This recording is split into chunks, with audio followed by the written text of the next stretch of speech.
Welcome to Birthing Purpose with Lana. We have Rodney Walker here. He is the CEO of Grant Central USA, where he has helped to raise $350 million for his clients in grants. In addition, he is the author of several publications and a talk show host for several shows. He is a mover and a shaker. Welcome, Rodney. Hey, Lana, thank you for having me on today. It's a pleasure being with you. Yes, I first met you back when I was trying to find a mentor for my son. And at the time, you was offering webinars to help raise sons. What was it called? Help raise my son. What was that? Help. I'm trying to raise my son all by myself. Yeah, it was a webinar designed to help mothers and help young men to become even better young men. And I wasn't raising them by myself, but I wanted that extra help. It's not exactly. It's not that many things, programs out there for boys. Everything's for girls. So when I saw something for boys, finally, I jumped on it, and that's when you and I met. So, I'm glad that was a connection for us. Really important work. Yes. So I had to have you here. All right. So I wanted you to share with the viewers a little bit about your journey and how you birthed Grant Central USA from conception to delivery, and a little bit after. So, who do you give credit for giving you your purpose? That's a great question. I'll tell you a couple of things. One, when you start talking about the birth of Grant Central, I feel like it's birthed me. I know we don't have time enough to talk about it fully here, but I did document it in a story on YouTube called The Road to Getting Funded. But I'll give you the short version right now. When I started looking at purpose, I think at the end of the day, purpose is something that's crucial, that's very important.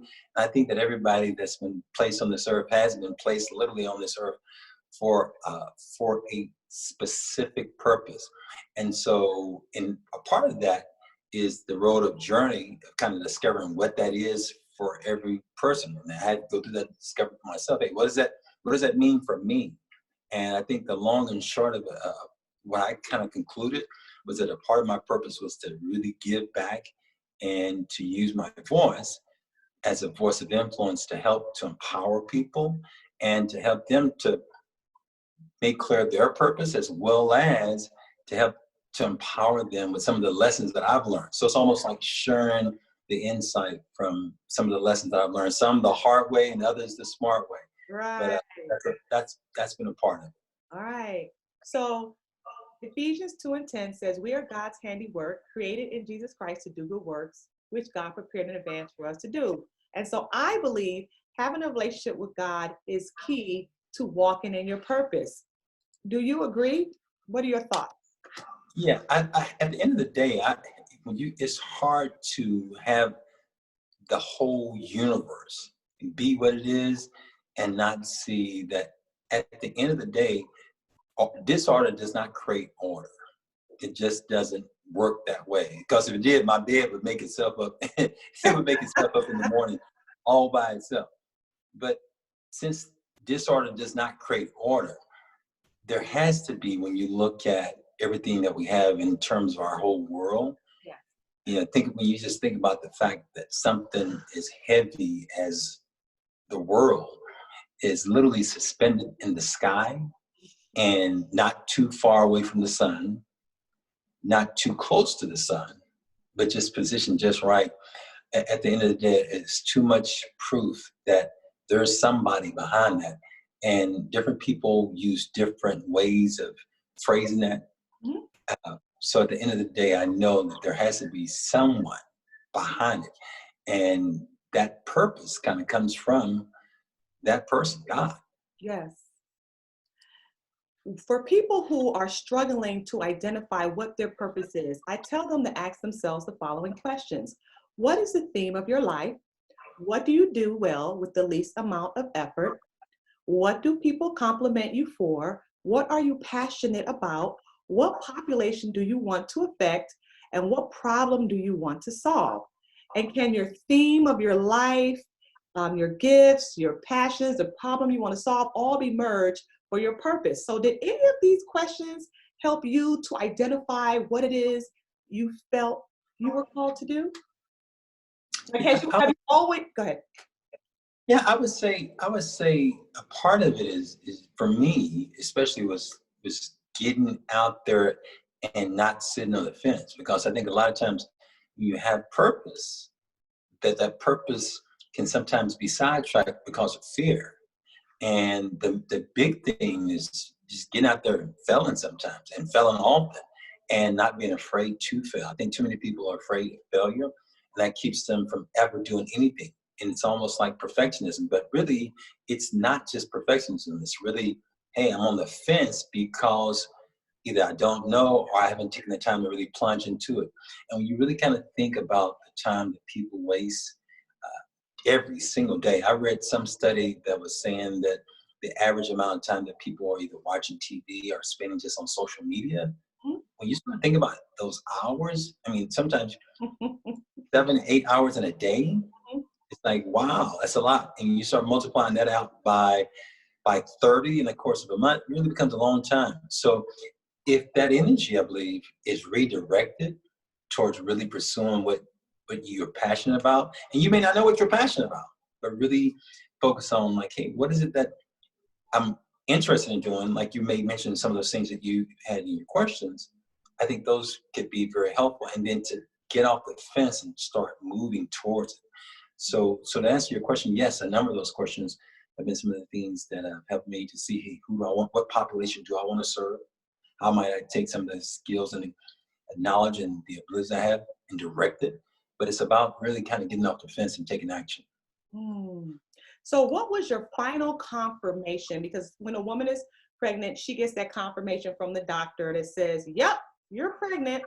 So where did your confirmation come to say, do Grant Central USA? Did God speak to you? Did you have a dream or a vision? Did someone come up to you with a prophetic word? Did you take a career or a gift test? Or, you wrote one grant and you got successful results. And so you like, yes, I'm doing Grant Well, Central USA. well, it's really kind of simple for me. I think it was, I was interested. I was working for a nonprofit when I was back in Austin, Texas.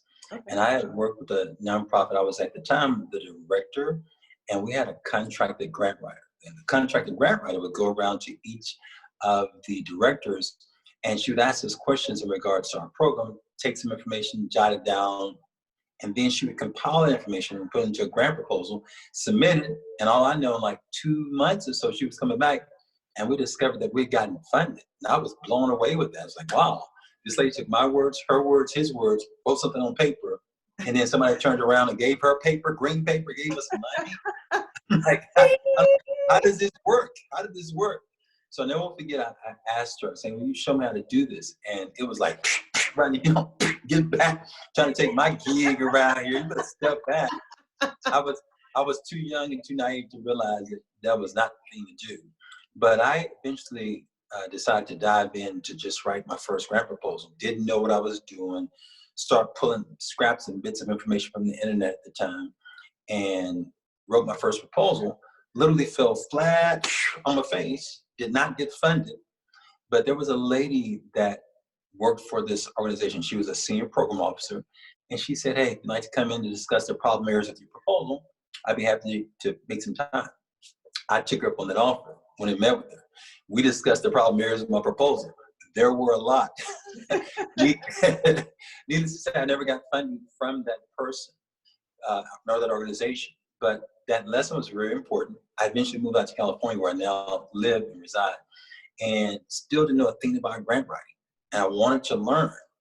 So this time I decided to do a little smarter way. I decided to enroll in a program that taught grant writing. I did an MBA that had a focus in nonprofit management, and I was able to take some grant writing classes within that.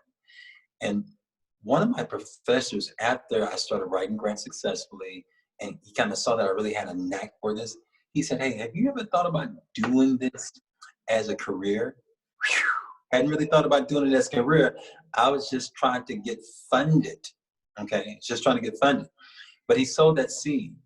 long story short, I'll fast forward. I eventually said, okay, great, let me give this a stab, and decided to try to get some clients. And what I did was I taught a free training over at the Boys and Girls Club. And after I did the training, about 10 people showed up. My professor had a book.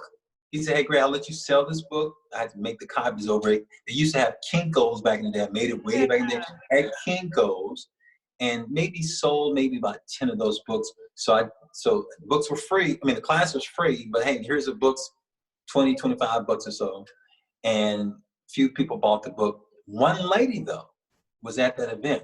And she was like, man, can you bring this over to our grad school and teach us the same information up there? And I said, yes, I'll be happy to. I said, we'll keep the same arrangement. Class will be free, but let's just require everybody buy the $25 book. I'm thinking, again, there's probably going to be another 10, 15 people or so there. What I didn't realize was that this graduate school was going to send notices out to all the alumni in a 30-mile radius. Long story short, there ended up being like 78 people attending this little 3-hour training. So now I'm seeing like $78 times 25. I'm saying that, hey, I'm walking away with a couple of grand here for teaching this class. And the motivation to let me know what the yes confirmation was bing, Yeah. you need to be doing some more of these trainings. so that's where it came. That's where yes, that's a result. Yes. So when it was time for you to start Grant Central USA, what was your pregnant attitudes? Because you know, every woman that gets pregnant is not happy. Sometimes they are, sometimes they're not. Depending on the situation, it could be some fear. You know, maybe they don't feel they have enough money. You know, maybe they don't feel worthy. All kind of different things. What was your attitude? Did you deal with any fear or anything to launch this company now? Absolutely. Absolutely. Whenever you're doing anything for the first time, you don't know what you're doing. Yeah. Bottom line. And so with that being the case, and I think the analogy of it being something that you have to physically give birth to, it's actually very, very accurate, because I didn't know what I was doing. I had to learn. So this was a new journey for me. And so I did what probably most mothers do. They look around and say, hey, how do these other mothers do this? They started reading. They started finding books. They started finding resources to read up. Right. And I had to grow. I had to learn. You see, because I think whenever you do any business, I don't care what the business are, whenever you do anything new, you don't know, so you have to learn. So I had to educate myself on it.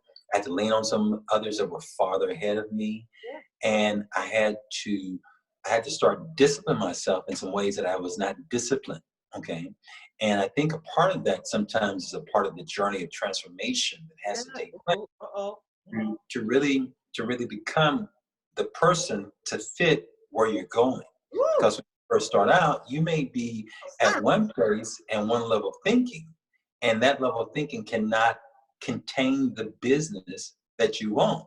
So you have to really, really take that mindset, shift it, and grow, which means I had to become somebody different to be able to handle what it was that I was looking to do.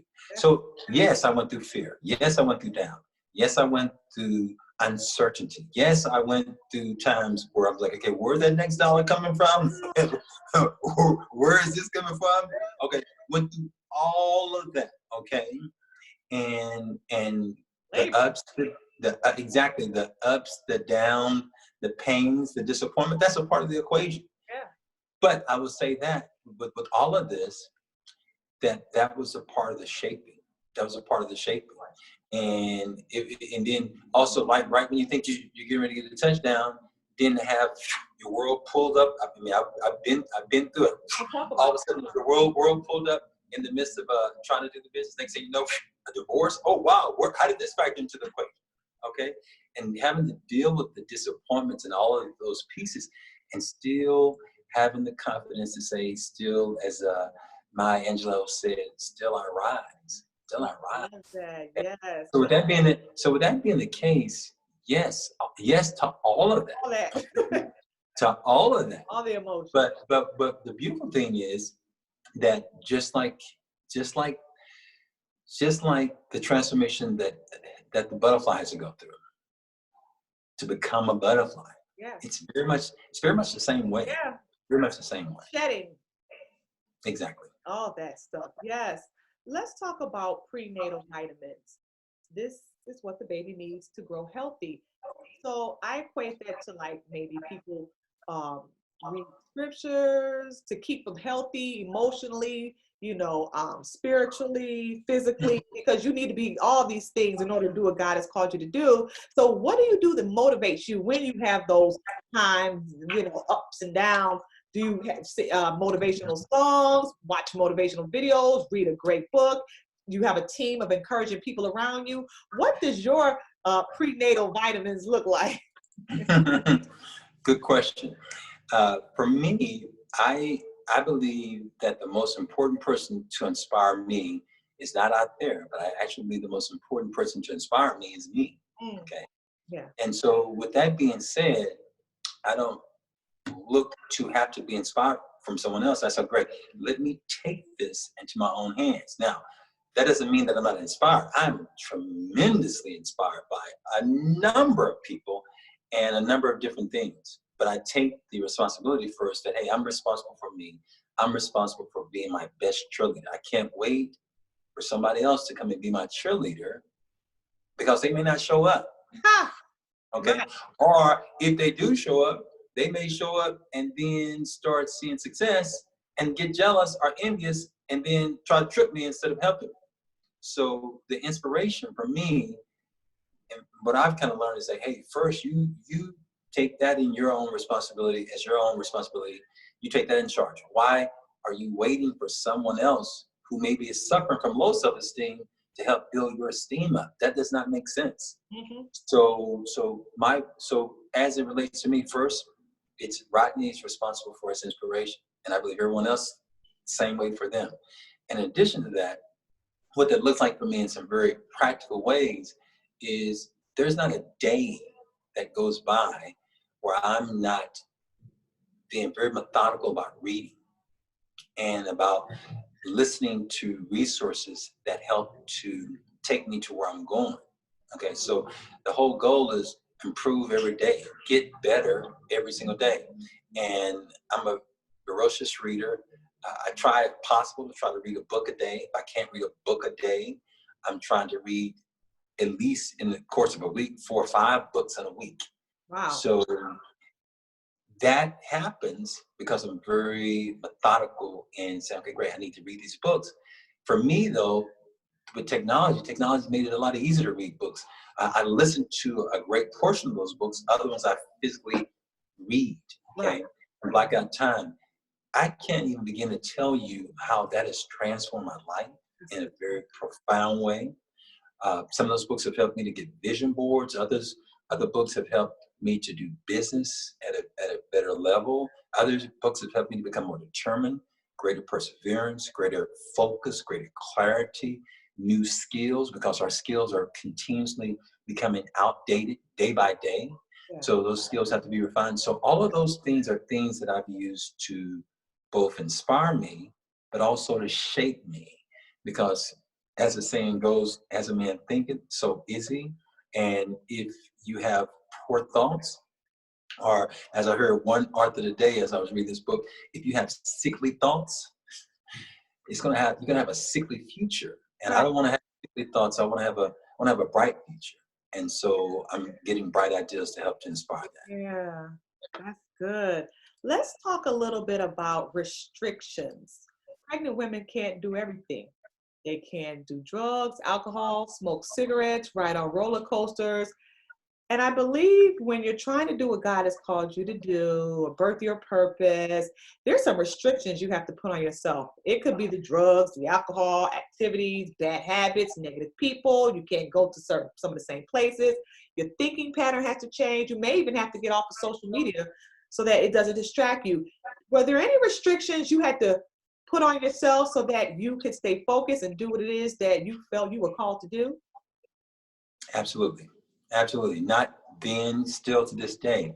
I think the first thing is whenever you're going to do something that's really important to you, yes, that chief main aim, you've got to look at your time, which is the most valuable resource you have. It's the one resource that once you lose it, it's gone. You Okay. cannot bring it back. And so with that being the case, what I've done and I continuously do is really budget my time, because I believe there's only two things you can do with time. You can either spend it and it's gone, or you can invest it. Okay. So spend it, gone, invest it, it multiplies, it grows. Right. So I'm very cautious about where I invest my time. Very cautious about who I connect with, who I hang out with, because it's like if you are hanging around someone that is negative or that's not going in the direction you're going, either one or two things: either they're going to catch up with you or you're going to catch up with them. And so the circle of who I hang around every year, and not just once a year, but throughout the year, but namely at the end of the year, I make a determination. And the determination is really simple: who's getting upgraded and getting downgraded. Okay, it's that simple. Right. It's that simple. Yeah. And some people, some of the friendships and some of the relationships get downgraded. Okay, others get upgraded. And then to say, okay, great, what do I need? Who do I need to be around me to help to assist me in getting towards where I'm going? Okay, so there's definitely restrictions. I think when I say restriction, I like to think of it more in terms of where do I need to position myself for the maximum success. Do you ever? And that's not everywhere. Yeah. But what? Do you ever think about who I can help, who I can pour into, not business-wise, but for mentoring or for just being a blessing to someone else? Because I believe that's what our purpose is to help other people. But when you're doing your upgrade and your downgrade, it is always about who can help me, or is it who I'm supposed to keep in my life because I need to be a blessing to them and show them some things and mentor them, or that's kind of like an assignment for me. Have you ever experienced that? Oh, absolutely, absolutely. I mean, like the whole notation of we're not placed on this earth just to get. Mm-hmm. That's almost like inhaling consistently. It's not the way it goes. But that's a good You inhale and you exhale. And so Right. we all have a responsibility of giving back. Mm-hmm. But I'm very judicious about who I do that with. Right. Okay. Some people are not ready to actually have you pour into them. They're not. So with that, it's like, wait, where's the best place again for me to make an investment in terms of my time and energy and pouring out to? That's true. And with it being very intentional. The other thing is like, there's ways and there's levels to this. Like, okay, right, I can do it with one person, but I can also take some of the time and energy I have over here and be able to multiply myself in 10 people.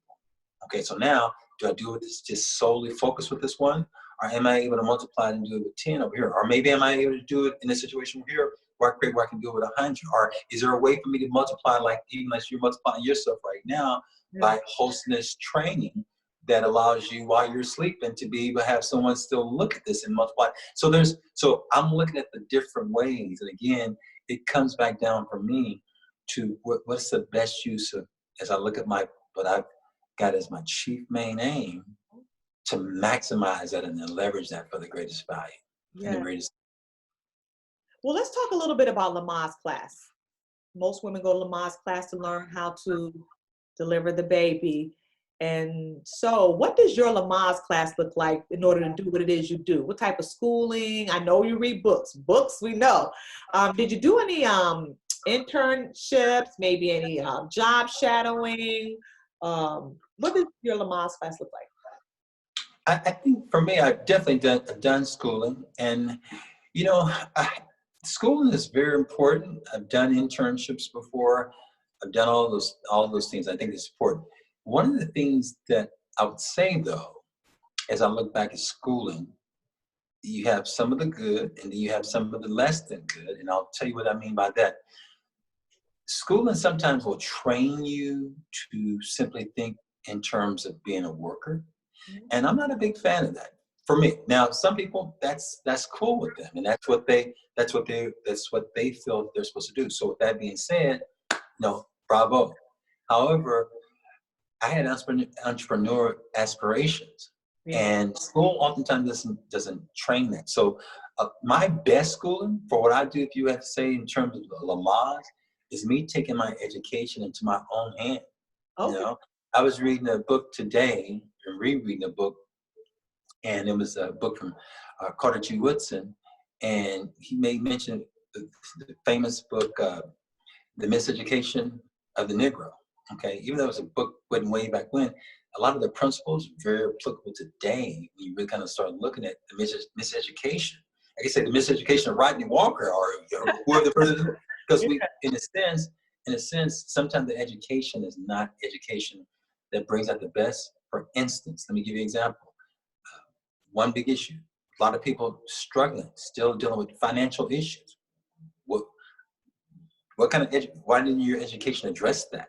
Okay, how is it that you don't know, if you chose to know about business? Okay, great. Where did that education come in to help you learn that? Okay, now, so with that being said, I'm not blaming. Now I'm just saying, hey, for me, my Lamaze, my class is saying, okay, great. Let me take my education into my own hands so that I can see me the best way that Rodney needs to see me, and not let others define who Rodney is. Rodney has learned the most important lesson. I'll tell you what the most important lesson is, in my opinion, is learning how to get information for yourself, and learning how to not have someone have to tell you who you are, or what you can be, because oftentimes those come with limits, and being able to say, no, I'm taking that matter into my own hand. And so part of that for me is discovering that information through books, through research, through videos, finding mentors, distant mentors, living mentors, mentors that have gone and passed on. However, their knowledge still lives and rests with us to this day, and I can tap into that. Awesome. So for someone out there who wants to do what you do, what does the nursery look like? What do we need in this nursery to be able to build and sustain this profession that you are in? Funding, equipment, supplies, members, employees, marketing. What does your nursery look like to do what it is you do? To do what I do, so I do a number of different things, but I run a business. I also coach people within that business. I also empower people that want to learn how to get into the business, So it encompasses a number of different skill sets that have to be acquired. So first, I would say, definitely, to do what I'm doing is get a chief aim for yourself, whatever that may be. If you're interested in something like grants or learning how to get funded, I would say get the training, get the knowledge. Don't make the mistake that I made the first time of just trying to dive into it. In addition to that, I would say get good mentoring, get someone that can help you to save time, to leverage that time. And then I would, from there, say something else that would be crucial is to keep that focus at hand. That may be a vision board for you. That may be a statement. And then fifth, I would say, hey, surround yourself around good people. People that are if they're not doing grant writing or that precise thing, that are moving in a positive direction that you are seeking to move in. Because again, who you surround yourself with has a lot to do with where you're going. Mhm. And if you're hanging with people that have low ambition, low drive, low goals, then Right, let me tell you who's gonna be the next person who's gonna have low drive, low vision, low goal. right, Go look in the mirror, it's gonna be you. So right. that's what I'm saying. Prioritizing. And I know you probably got this down pat to avoid overloaded schedules. Make sure you get that proper rest, avoiding avoiding fatigue and burnout. So you're running this company. Do you have children? No children. Oh, okay. So you don't have to worry about that. So I'm sure you have family that needs just you to spend time with them, and you're running this business. Just how do you juggle everything? You have an amazing system that I had to tap into to just even get an appointment with you. then It keeps sending me notifications that Rodney Walker is coming up. I'm like, oh my, Obama? Is this the president of the United States? Woo! Let's talk about how you prioritize in this sophisticated schedule and appointments making and all this to keep you having everything balanced. I'm like, oh my God, Obama's. Well, I try to keep things, I try to keep things in order, and I don't claim to have everything nailed down. But what I will say is this: I try to be very judicious with my time, because again, like I said earlier, it's the most valuable thing that I have. Right. And I'm trying to squeeze every little ounce out of it. So I have a pretty set routine. I go to bed fairly early, and I rise very early as well. Yeah. For me, what helps me keep balance, I like going on walks. I like to work out, because that kind of gets my day going, gets me energized, because I believe our greatest wealth, truthfully, is in our health. Yeah. And that allows me to do all the other stuff I'm doing. If I don't have good health, then I'm struggling there. So I really, really try to maintain that. From there, I also set and say, okay, here's what my time looks like. And I give my most important part of my day to myself. Okay.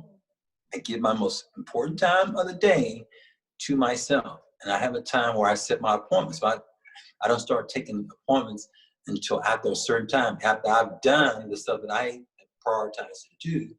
Then from there, say, okay, great. Hey, here's when I take appointments. Here's when I do these other things. But again, it's like being able to look at what am I trying to create here? Right. And really kind of saying that, hey, I'm the architect of my life. Now, it hasn't always been this way. It hasn't. Okay. Yeah. But the resources and the books and the things I've read have helped to shape that and helped to give a greater focus in those areas. So. Have you ever stepped out prematurely in any kind of way? Like, too soon? Because we know sometimes women give birth prematurely, and people step out too soon. Sometimes they're impatient. Maybe they have health issues, so their life expectancy is they're unsure of that. So they're like, I got to get up and get out, get this thing going because I don't know how long I'll be living. Wrong motives, pride, they want to get revenge, trying to earn God's love, lack of knowledge. These are just some things will make people go out too soon. Did you ever step out prematurely with any aspects of the business? I don't know if I've actually done it. I'm sure I probably have in some way and maybe didn't know it. But I think from my experience and from what I've seen with most people is oftentimes it's not stepping out too early. What I've seen more of is never stepping at all. Well, and that's the greatest tragedy that I see. True, never ever stepping. And that's because new pregnancy. Yeah, exactly. So since they never ever step, it never happens. It never gives birth. Now, in terms of stepping out too early, it's like I believe again that you learn from mistakes, and I'm a big advocate of getting in there, hurry up, fail, make the mistakes, know that you are going to fail. Right. Because before you can ever do anything successfully, you got to make mistakes. Right. And that's the only way to learn. So I'm like, okay, great. Get in there, fail quickly, and recover. Right. Recover, get up, and then try it again, and try it again, and try it again. And before you know it, that failure is going to eventually take on the form of success. But if you never get into the game, never get into the arena, then you have no way at all. You're guaranteed to fail. And I'm like, hey, you got to learn from those mistakes. Right. So with overdue pregnancy, sometimes when people, like you said, they are not going out there, it could be all kind of reasons. They could be living a lifestyle that is just not lining up with what it is they should be doing.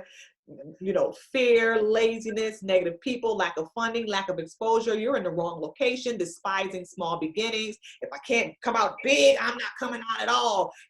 So some of these things will hinder people from stepping out. Is there anything right now that you need to step out on that there's a little bit of delay?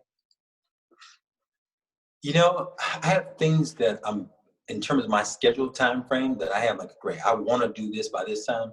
Yeah. Things all the time. I don't set small goals. I do not set small goals. So there's some things I look back and say, wow, I haven't hit that goal yet. Mhm. But I would be hard pressed right now to say, hey, there's some things that I'm not reaching for. I'm not trying to strive for. Right. I don't operate like that. And Yeah. I've operated like that before, but no. And I think the biggest thing, kind of based upon that list that you were kind of going through a little earlier, I think the biggest thing that keeps a lot of people from their success is using excuses. Mm. It's excuses. It's settling and saying, okay, great. Well, I would, but this. And there's always a but. And I never forget telling one lady, wow, your butt is so big. No, your butt, you're the barriers undermining the truth. And it's an acronym for it. The barriers undermining the truth. And I tell you, the truth is you're more powerful than you realize. But because write that down. You are sitting on your butt. You're sitting on your butt, your big butt, by the way. And that barrier is undermining the truth of what you can become. So my thing is like, get off the excuses. Too young, or I'm too old now, or I don't have enough money. Most businesses that really thrive start with zero. Right. Okay. And I think this right here, what's between these two ears, is the most underutilized thing. Or when I say utilize, it's utilized in a negative way. Using the power of our mind to think, and to say, Gary, what do I need to do? And to utilize it, not for 70 hours of TV in a week. It's ridiculous. But I challenge people. Hey, add up how much time you spent just yesterday alone on television and social media. Mm. And what did it do for you? Right. And you multiply that out times 7. I kid you not, people are surprised when they see, wow, I spent 24 full hours watching television. That's too expensive for me. Right. That's too costly for me. So people who are off task, or they're not doing what they're supposed to do, or maybe they jumped out in the leap of faith thinking this was it, and then they realize, oh, this is not what I'm supposed to be doing. I tell them God is amazing GPS. He will reroute you and get you back on track. And I believe that, don't you? Well, let me tell you what I believe. I believe that sometimes, and I'll be very, very honest with you, I believe sometimes we put too much on God. I believe God has done everything he's going to do. He's given us a bright, very sharp, intelligent mind. Okay. And so what we do is, like, a lot of times I believe people put it off and put it on God. And God's like, hey, I'm giving you everything that you need. Yeah. I give you everything you need. Yeah. I give you your mind. I give you these natural laws. I give you the ability to wake up and think. I give you health. I give you all of this. And you coming back and you're looking at me. Because like GPS, it can tell you turn right, turn left, and some people do their own thing. And I've seen people ignore the GPS and still go the way they wanted to. Hey, I've given you pain. Listen, I've given you pain. I've given you pain to say, oh, wow, stop doing that. Okay, so I think oftentimes it's too much of I'm gonna wait till this happens. No, you have the power within right now with your GPS, and the part of that GPS is here, and the part of GPS is those impressions that are laid upon you. Sometimes those things that hit your heart and your mind, and you have these ideas, these thoughts. Mm-hmm. And the delay, here's the delay. And the delay is, okay, right, I'm waiting for God, I'm waiting for this, I'm waiting for that, my boyfriend, girlfriend, my wife, I'm waiting for this. No. Too much, huh? Way too much. So I'm saying, get off of your, listen, I want you to hear me respectfully in this, okay? Yeah. Because I don't, whatever a person has is their faith. I don't try to downplay that. Right. But part of what I'm saying now is get off your knees, and get up and get to and make the action, because the birthing is in the doing. Yeah, faith without works is dead. Like, you gotta do the work. Exactly. Mm-hmm. You don't make things happen. by wishing. Right. You don't. Oh, I wish I had a business. Okay, get up and make it happen. Make it happen. Wow. Make it happen. I You want, know? yeah. I want for them to see, because I know you are a man of time, and I might even be over my time. Sorry. But let's showcase your baby. And that is grandcentralusa.com for anyone who wants to visit this site and get more information. You can reach him at Rodney Walker on Facebook and Instagram, Rodney Walker 180. And let's show them your baby.